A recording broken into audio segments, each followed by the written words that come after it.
Hello students, welcome to university academy YouTube channel. आज हम लोग zero order hold sampling discuss करेंगे।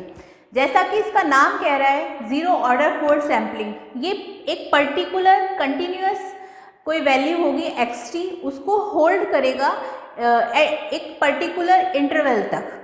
ठीक है, तो हम ये भी कह सकते हैं, एक तो इसकी डेफिनेशन ये है, दूसरा ये है कि जीरो ऑर्डर होल्ड सैम्पलिंग के साथ साथ हम नेक्स्ट लेक्चर में फर्स्ट ऑर्डर होल्ड सैम्पलिंग भी डिस्कस करेंगे, जिसमें उसका काम होगा एनालॉग सिग्नल को डिजिटल सिग्नल में कन्वर्ट करना। चलिए फिर जीरो ऑर्डर होल्ड सैम्पलिंग की जो डेफिनेशन है उसे हम देख लेते हैं। इसकी जो डेफिनेशन है वो ये कहती है कि it samples a particular signal, it samples a particular signal. Suppose वो सिग्नल है हमारे पास xt eight any instant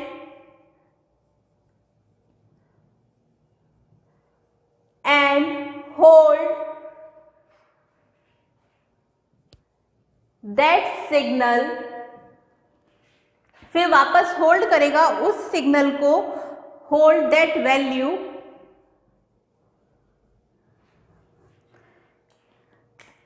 at for the next instant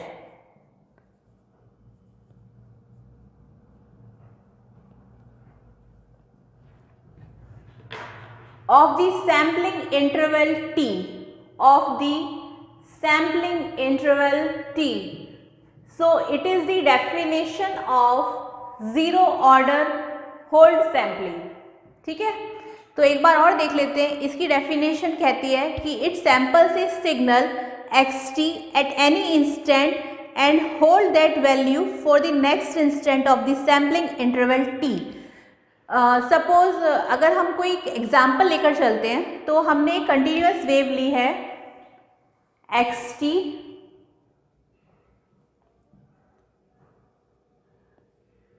और इस वेव को हम पास कर रहे हैं जीरो ऑर्डर होल्ड सिस्टम से। जीरो ऑर्डर होल्ड सिस्टम जो है, it will act like a low pass filter. तब यहाँ से जो हमें वेव मिलेगी आउटपुट पर, वो मिलेगी कुछ इस तरह से, मतलब ये सैंपल फॉर्म में मिलेगी, क्योंकि हम ओरिजिन की बात कर रहे हैं। तो xot, अब यहाँ पे पहले तो एक बार और डेफिनेशन रिवाइज कर लेते हैं। डेफिनेशन में ये कहा है कि ये सैंपल करेगी किसी पर्टिकुलर सिग्नल xt को एक पर्टिकुलर इंस्टेंट पे, और उसको फिर होल्ड करेगी up to the next instant of the sampling interval t। ठीक है, अब एक बार इसे भी रिवाइज कर लेते हैं। इसमें हमने एक कंटिन्यूअस सिग्नल लिया xt, उसे हमने जीरो ऑर्डर होल्ड सिस्टम से पास किया और हमें सैंपल फॉर्म में आउटपुट मिल रहा है। सपोज अगर हम बात करें कि सपोज सैंपल यहाँ पे if a signal let the signal xt, ये कोई सिग्नल है हमारे पास xt। ठीक है, अब इस सिग्नल में if it pass through this zero order hold signal, zero order hold system, suppose sample करा हमने 0 पर, तो यहाँ पे हमें कोई एक वैल्यू मिल रही है। ठीक है, सैंपल करा हमने इसे 0 पर और ये एक पर्टिकुलर t इंस्टेंट तक इसकी वैल्यू गई यहाँ तक। सो हम ये कह सकते हैं कि सपोज सैंपल करा 0 पर, तो इसमें जो वैल्यू है वो एक इंटरवल t तक जाएगी। अगेन हम उसे सैंपल करेंगे t इंटरवल से, फिर अगेन 2t इंटरवल तक जाएगी वो वैल्यू। ठीक है, देन इसमें 2t तक वैल्यू जाएगी। सिमिलरली हम -t -2t नेगेटिव साइड में करेंगे, तो इट मीन्स कि जीरो ऑर्डर होल्ड का जो आउटपुट है वो यहाँ पर आएगा। उसे भी हम देख लेते हैं। तो इसमें हमारे पास सिग्नल कुछ इस तरह से आएगा। इसी तरह से ये वैल्यू हमारी इस साइड आएगी,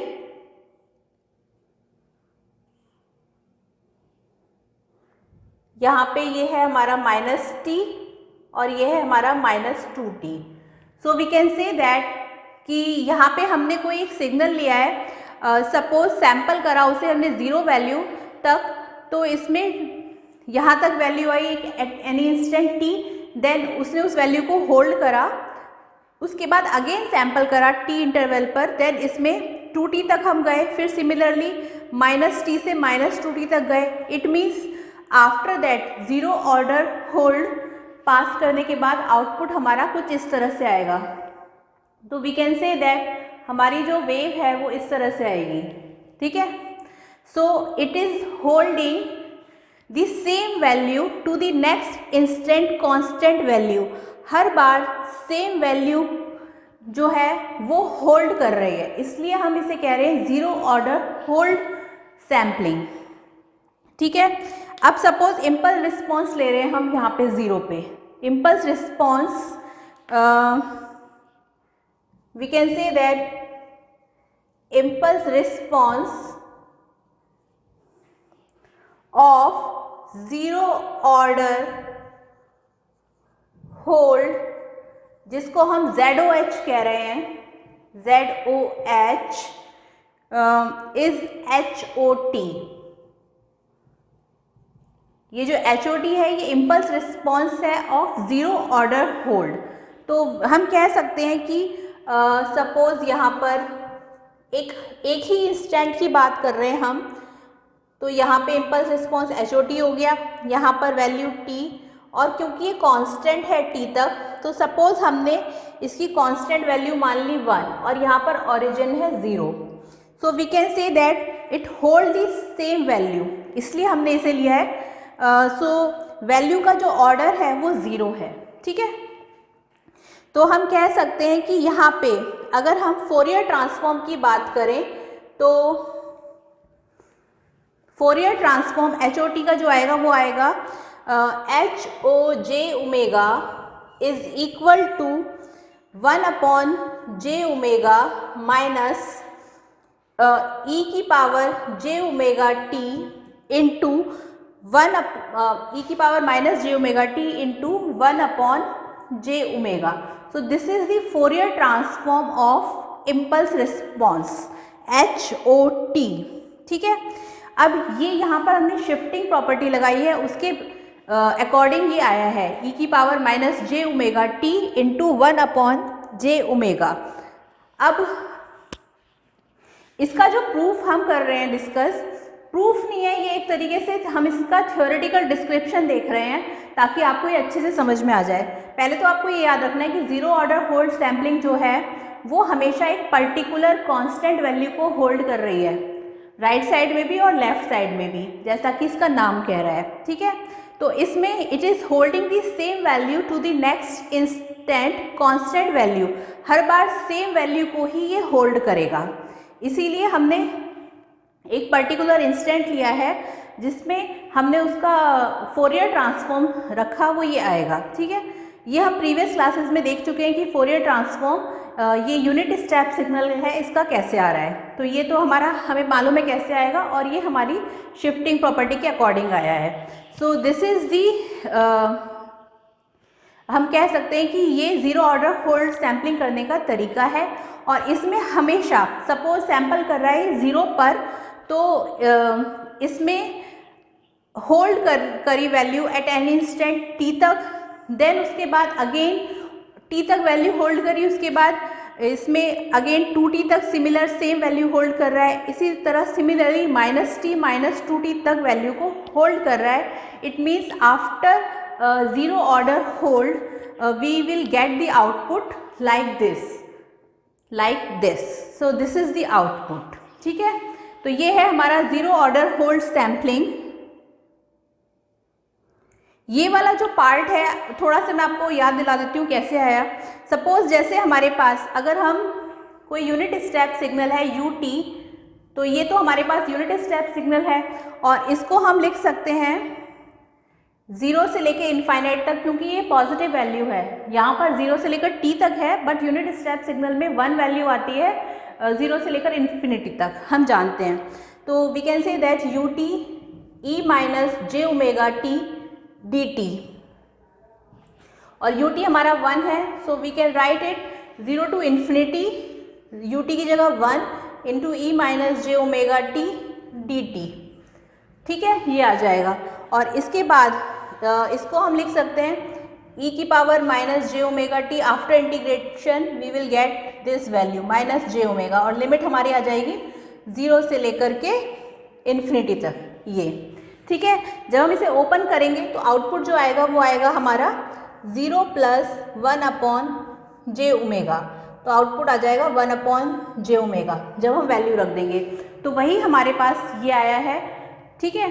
तो इसी तरीके से हमने इसे करा है, और आगे वाला पार्ट जो है वो शिफ्टिंग प्रॉपर्टी का पार्ट है, it is the part of shifting property, ठीक है। तो ये है हमारा इतना पोर्शन। इसमें हम इसे दूसरे तरीके से भी कर सकते हैं, वो है ये जो नीचे वाला पार्ट है इसको मैं यहाँ पे बता देती हूँ, इसे रफ कर देते हैं कि किस तरह से आया।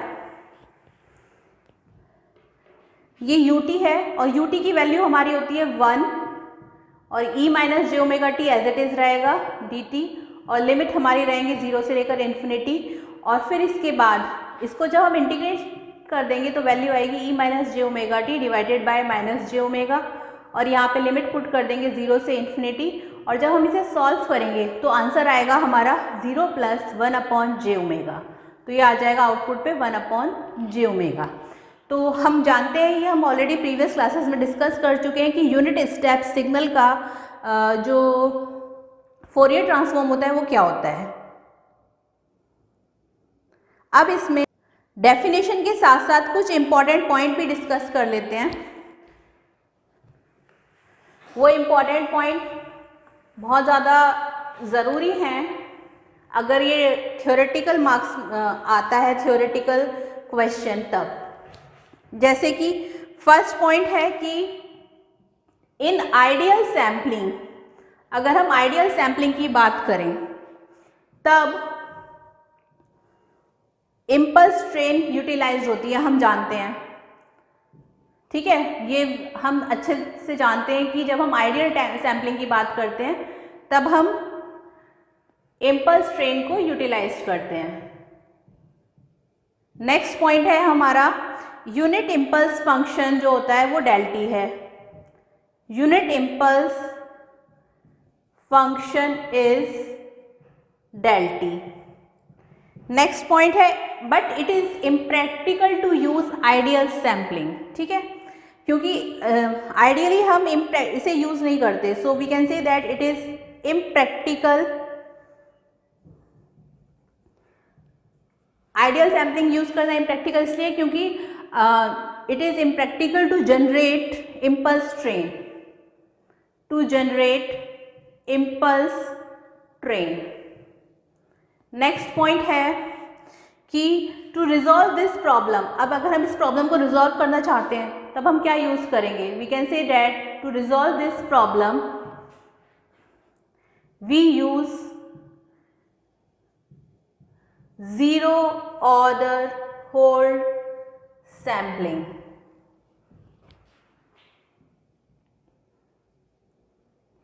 मतलब इम्पल्स ट्रेन को जनरेट करना इजी नहीं है, इसीलिए इम्पल्स आइडियल सैम्पलिंग को यूज़ करना आसान नहीं है, तो उस प्रॉब्लम को ओवरकम यानी कि उसे रिजॉल्व करने के लिए हम यूज़ करते हैं zero order hold sampling. So we can say that if हमारे पास del t है 0, then we can say that 1 upon del t हो जाएगा हमारे पास, जो कि एम्पलीट्यूड होता है infinity. So but practically this is not possible, practically ये पॉसिबल नहीं है क्योंकि इन्फिनिटी जो है वैल्यू वो इम्पॉसिबल है। So we use zero order hold sampling technique. अगर हम इसे एक एग्जाम्पल लेकर डिस्कस करें, सपोज हमारे पास कोई वेव है, वेव क्या मतलब कोई सिग्नल है del t, तो t इज इक्वल टू 0 पर इसकी वैल्यू इतनी है। अगर हम इसे मैग्नीफाई करके बड़ा करके देखें so we can say that यहाँ पे हमने इसे बड़ा कर दिया, आउटपुट इस तरह से आएगा। यहाँ पे सपोज लेंथ है हमारे पास 1 upon del t, it is the length, और यहाँ पे ये del t है। After magnifying area under the pulse is 1, ठीक है। Suppose if del t is 0 then 1/del t जो कि एम्पलीट्यूड है वो इन्फिनिटी हो जाएगा, जो कि जनरली पॉसिबल नहीं है, ठीक है।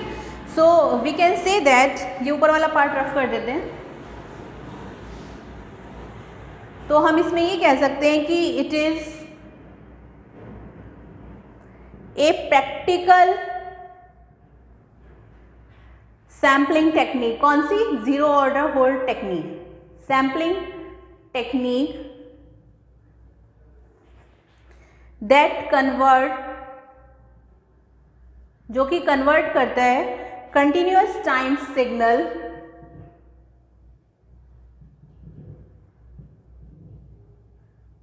Into a discrete time signal, discrete time signal, ठीक है। अब सपोज हम एक मैसेज सिग्नल ले रहे हैं xt, जिसमें हम उसको मल्टीप्लाई कर रहे हैं एक इम्पल्स ट्रेन के साथ जो कि है ct। सपोज कोई मैसेज सिग्नल है xt, उसको हमने मल्टीप्लाई किया इम्पल्स ट्रेन ct के साथ, और मैसेज सिग्नल है हमारा, कोई वेव है, कोई कंटिन्यूअस टाइम सिग्नल है। तब हमने इसे यहाँ ht से पास किया, जो कि आउटपुट हमें देगा, और आउटपुट आएगा हमारा कोई सैम्पल सिग्नल st फॉर्म में। सो हम ये कह सकते हैं ये हमारा ब्लॉक डायग्राम है of zero order hold sampling.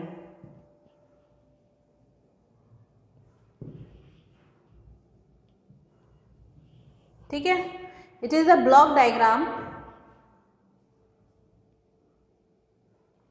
Of zero order hold sampling. अब इसमें हम यहाँ पर ये बताना चाह रहे हैं कि कोई मैसेज सिग्नल है xt, उसे इम्पल्स ट्रेन के साथ मल्टीप्लाइड कर रहे हैं, st से पास कर रहे हैं, तो हमें सैम्पल सिग्नल मिलता है st। ये हम प्रीवियस क्लासेस में ऑलरेडी डिस्कस कर चुके हैं। अब इसके बाद वाला पार्ट देख लेते हैं। सपोज अभी जो मैंने बताया था वहाँ पे xt जो था हमारे पास, वो कोई मैसेज सिग्नल था जिसे हमने कहा इनपुट सिग्नल, और ct जो है वो हमारे पास पल्स ट्रेन है। तो xt is multiply by ct, we get sample signal, और सैम्पल सिग्नल जो है वो हमारा कुछ इस शेप में है, 0 ts 2 ts 4 ts 8 ts 12 ts, इस तरह से।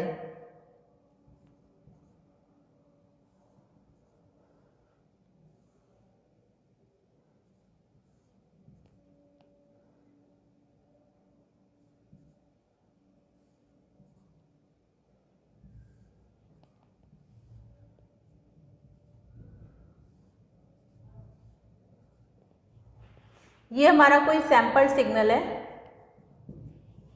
ठीक है। तो हम इसमें कह सकते हैं कि इस सैम्पल सिग्नल के अंदर ht जो है वो रेक्टेंगुलर फॉर्म में आ रहा है, उसकी वैल्यू है ht is equal two rectangular t minus t/2 divided by ts, ठीक है। यहाँ पे ht इज ए रेक्टेंगुलर, मैं हर वैल्यू यहाँ पे इसलिए लिख रही हूँ ताकि आपको ये याद रहे कि क्या कहाँ पे कब क्या हो रहा है। तो ht is a rectangular function जो कि डिलेड है bye t/2, function delayed by t/2, और ts तो हम जानते हैं ये सैम्पल टाइम पीरियड है। So we can say that where ts is equal to sampling period, it is a sampling period. तो अगर हम इस HT का फोरियर ट्रांसफॉर्म लिखेंगे तो वो क्या आएगा, वो भी हम देख लेते हैं। वो आएगा हमारा, इसे एक बार देख लीजिए, ये है HT is a rectangular function delayed by T/2 where TS is equal to sampling period. अब इस HT का अगर हम फोरियर ट्रांसफॉर्म करेंगे तो वो आएगा, इसे रफ कर देते हैं, HJ omega is equal to, वो सिंक फॉर्म में आएगा या फिर एक्सपोनेंशियल फॉर्म में, E minus j omega TS divided by 2 sine omega TS divided by 2 this. It will hold the previous value, ठीक है, ये प्रीवियस वैल्यू को होल्ड करके रखेगा। So we can say that, इस तरह से रहेगा इसका डायग्राम।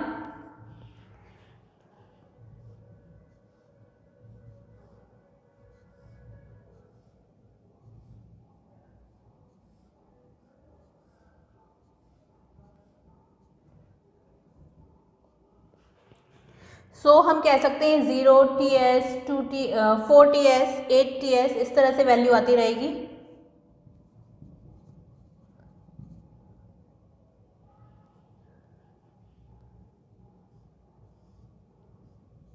TS, ठीक है, और ये सैम्पल्ड सिग्नल है हमारा ST और ये T। Here width is TS, यहाँ पे विथ जो है वो TS है। So we can say that here width is TS means sampling period, और हम इसमें ये भी कह सकते हैं कि नाउ कन्वर्ट, अब हम इसमें कन्वर्ट करेंगे ST को इन फ्रीक्वेंसी डोमेन में, और ST क्या है हमारा, सैम्पल्ड सिग्नल है, फ्रीक्वेंसी डोमेन में, ठीक है। अब ये जो ST सैम्पल्ड सिग्नल है उसे हम कन्वर्ट करेंगे इन फ्रीक्वेंसी डोमेन। अब वो भी हम देख लेते हैं, तो इसे पहले पूरे पार्ट को रफ कर देते हैं। इसमें बस आपको इतना याद रखना है कि यहाँ पर जो HT है वो इम्पल्स रिस्पॉन्स है इसके अंदर, और इसमें हमें डिजिटल सिग्नल या डिस्क्रीट फॉर्म में सिग्नल मिल रहा है। तो इसे रफ कर देते हैं पहले।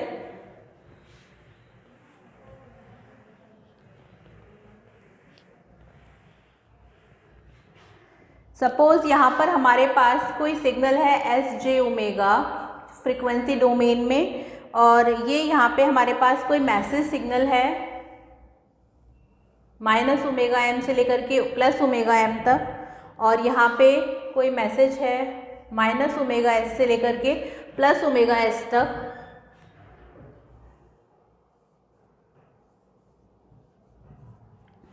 और ये हमारे पास HJ ओमेगा इसका फ्रीक्वेंसी रिस्पॉन्स है, इम्पल्स रिस्पॉन्स का, जिसे हमने HRJ ओमेगा लिखा है। तो ये आ जाएगा हमारे पास ये इस तरह से -ओमेगा m से +omega m, up to -omega m to +omega m, and it is in frequency in function in frequency domain, function in frequency domain, ठीक है।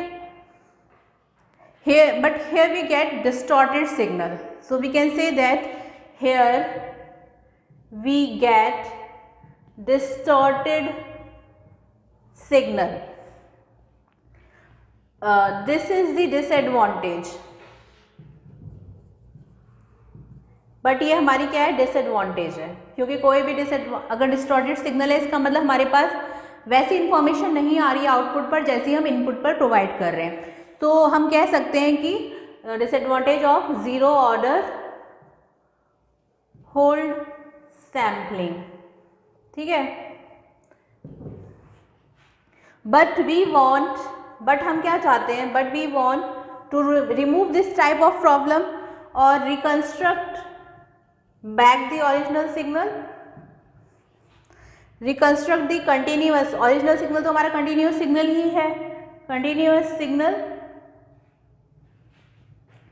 Again So multiply it with HR J omega, ये आ जाएगा, ठीक है। सो ST को हमने HT से पास करा। ST क्या है हमारा सैम्पल सिग्नल और HT है इम्पल्स रिस्पॉन्स, ये HRT हमने बोल दिया है यहाँ पे।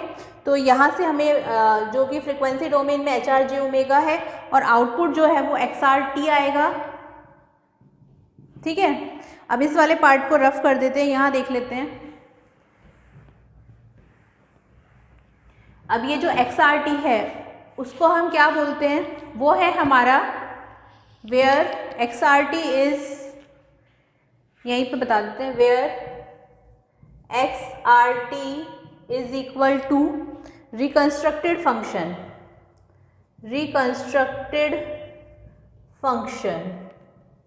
ठीक है। अब यहाँ पे HR J ओमेगा की जो वैल्यू है वो आएगी, HR J omega is equal to E J omega TS divided by 2, then ये हो जाएगा ओमेगा H J ओमेगा, ये पूरा divided by 2 sine omega TS divided by 2। So it is the value of HR J omega, ठीक है। Okay, now we can see that in HR J omega, ये जो HR J omega है, we have curved shape, ये हमारे पास curved shape का आ रहा है। इट विल, अभी हमने देखा ये कर्व्ड शेप में था, वैल्यू माइनस ओमेगा एम से प्लस ओमेगा एम तक। So it will encounter this non-linearity and give a straight line, ठीक है। और वो स्ट्रेट लाइन आएगी कुछ इस तरह से, ये आ गया XR J ओमेगा और स्ट्रेट लाइन इस तरह से है, माइनस ओमेगा एम से लेकर के प्लस ओमेगा एम तक, ठीक है। ये ओरिजिनल सिग्नल है, this is the original signal, ठीक है। So in HR J omega we have curve shape, it will encounter this non linearity and give a straight line. अब इसमें हम ये कह सकते हैं, इसे रफ कर देते हैं।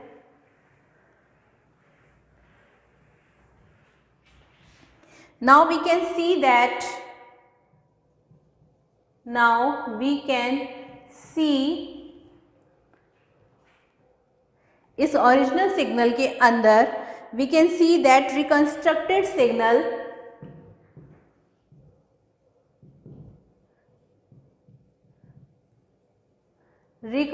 सिग्नल हमारा क्या था, XR J ओमेगा, ये है जो है, एंड जो XJ ओमेगा सिग्नल है हमारा वो XR J omega are same. ये हमने देखा कि जो रिकंस्ट्रक्टेड सिग्नल है XR J ओमेगा एंड जो हमारा सिग्नल था XJ ओमेगा आर सेम, ठीक है। So we can say that, so here we can convert continuous time signal into a discrete time signal, ठीक है, by using zero order hold sampling, by using zero order hold and then reconstructed it back,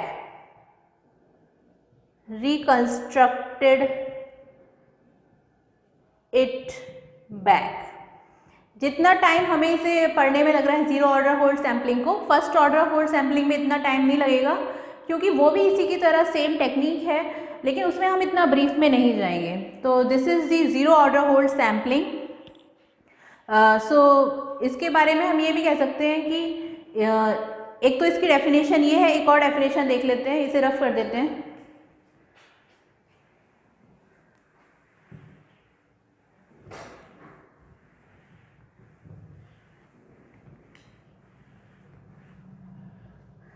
zero order hold sampling is a filter, ये एक filter भी कहलाता है और interpolator भी कहलाता है।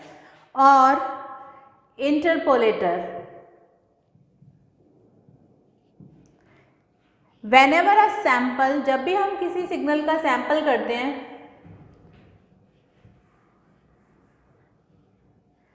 whenever a sample it enter into zero order hold, जब भी हम सैंपल करते हैं तो हम जीरो ऑर्डर होल्ड देखते हैं system, zero order hold system, दो सैंपल्स, और जो हम सैंपल्स करते हैं वो जितने भी सैंपल्स होंगे हमारे, दो samples are hold for a certain duration, for a certain duration of time by zero order hold, by zero order hold. ठीक है, सपोज हमने एक यूनिट स्टेप सिग्नल लिया ht, जो कि हमारे पास t इंटरवल तक इसकी वैल्यू है, ये कोई इम्पल्स रिस्पॉन्स है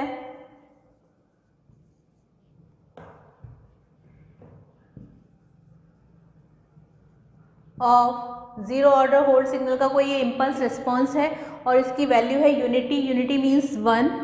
सो हम अगर इसका फोरियर ट्रांसफॉर्म मतलब अगर हम इसका फ्रीक्वेंसी रिस्पॉन्स लिखेंगे तो वो आएगा ut माइनस t। ये हमें पता है कि कैसे आता है, इसकी डिटेल में नहीं जाएंगे। तो यहाँ से अगर हम लाप्लास ट्रांसफॉर्म फाइंड करेंगे तो इसे हम बोल सकते हैं कि it is a transfer function, और इसका जो लाप्लास ट्रांसफॉर्म होता है वो ये है। तो अगर हम इसका लाप्लास ट्रांसफॉर्म निकालेंगे तो ut का होता है 1/s and this is the shifting property, और इसका लाप्लास ट्रांसफॉर्म होता है 1/s x e minus ts। सो ट्रांसफर फंक्शन क्या आएगा हमारा, hs is equal to 1 minus e की power minus ts divided by s। ठीक है, ये आएगा, this is the transfer function, hs is equal to 1 minus e minus ts divided by s। और इसमें हमने देखा जीरो ऑर्डर होल्ड सैम्पलिंग जो है ये आपका फिल्टर भी कहलाता है और इंटरपोलेटर भी कहलाता है। इसके बाद मैं यहाँ पे बता रही हूँ, इसे रफ कर देते हैं। ए जीरो ऑर्डर होल्ड जो फिल्टर है इज मोर प्रैक्टिकल, ये बहुत ज़्यादा प्रैक्टिकल है। वी कैन से दैट प्रैक्टिकल किस वे में है वो भी देख लेते हैं। More practical way to generate a impulse train, या फिर we can say that here sampled signal, to generate a sampled signal. ठीक है, और इसमें हम यहाँ पे ये भी कह सकते हैं कि हमारे पास कोई सैंपल सिग्नल था इस फॉर्म में,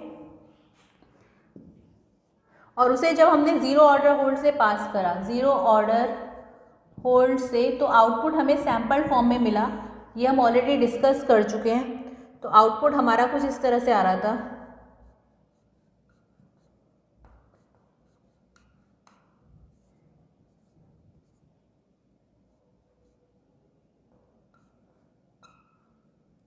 इस तरह से।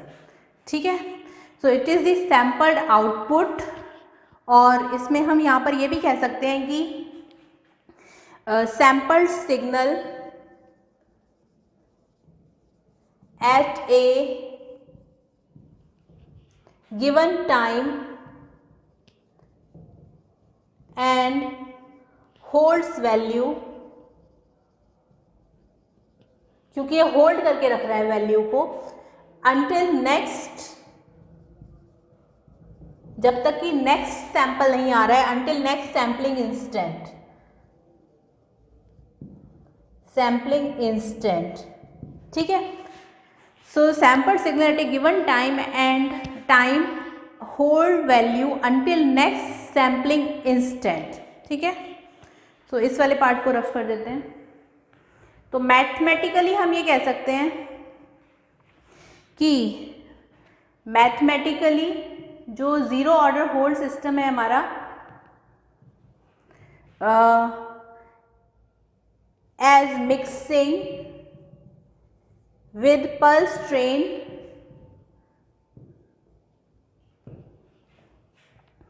followed by filter with rectangular impulse response,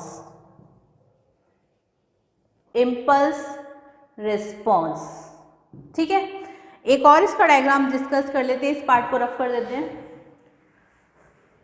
diagram क्या है, बस इसमें हम आउटपुट देख रहे हैं कि सपोज हमारे पास कोई वेव्स आ रही हैं इस तरह से, तो जैसे ये हमारा सिग्नल है, ये इसका एक एम्पलीट्यूड भी है यहाँ पे, जैसे सपोज 0.2, 0.4, 0.8, 1 इस तरीके से एम्पलीट्यूड दिया हुआ है। और यहाँ पे जो वैल्यूज़ है वो -5 से लेकर के +5 तक है, -5 से +5 तक की वैल्यूज़ दी हुई हैं। So we can say that this is the zero order filter with filter amplitude response है, ये एम्पलीट्यूड रिस्पॉन्स, ठीक है। इसमें क्या हो रहा है, यहाँ पे फ्रीक्वेंसी इंक्रीज हो रही है और एम्पलीट्यूड जो है वो डिक्रीज हो रहा है, frequency increases and amplitude decreases. So this is the zero order hold sampling. इसके अंदर हमने देखा कि it is holding the same value to the next instant, constant value, हर बार सेम वैल्यू को होल्ड कर रहा है ये। तो इसकी जो डेफिनेशन है वो भी हमने देख ली है, वो है it samples the signal xt eight any instant and hold that value for the next instant of the sampling interval t।